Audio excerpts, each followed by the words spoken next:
uită, soarele mi-a dat viață. Oare mai este mult? Astăzi, dacă am suflet viu ca al vostru, o să mergem să vi prezint pe prietenii mei de la Teatrul Pug. Dar tare departe e. Ia te uită, seamănă cu mine. Și cred că am ajuns. Așa este. Sunt mic, dar văd bine că scrie Teatrul Pug. Salut, prieteni! Hei, Bimbo! Toți ne știm de-o viață și suntem prieteni buni. Dar mai sunt și vrăjitoare care ne pun bețe în roate. Haideți repede!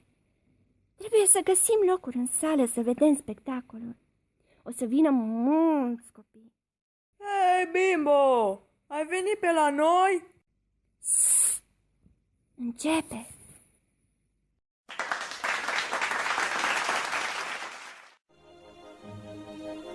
A fost odată, ca niciodată, un împărat. Eu îți doresc, domnița mea, frumoasă tu să fii, ca zânele din pasme închipuite de copii. Să ai păr lung, cârlionțat, bălai și ochi ca mare albastră tu să ai. Eu îți doresc, copila mea, să fii înțeleaptă, să ai privirea blândă, să fii dreaptă și cumpătată tu să fii la faptă.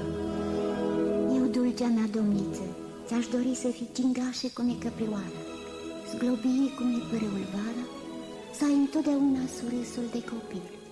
Eu îți dăruiesc un glas ca al privighetorii. Eu grația mlădia florilor. Eu îți urez să-ți placă poezia, destina ei să zbor spre lumi de vis, cum zboară către soare ciocărlia. Și iată ce-ți urez, copilă si de fie. Îndeplinească-se toate urările rostite de zânele surate.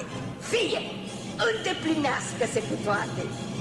Dar când îți va fi lumea mai dragă, îți urez să te înțepi la deget un fus, iar fusul acesta să-ți aducă moartea. Surâsul nu o să-ți piară de pe față și nici bujorii din obraj, căci nu te muta moarte, ci somnul lin și dulce ființa-ți va cuprinde.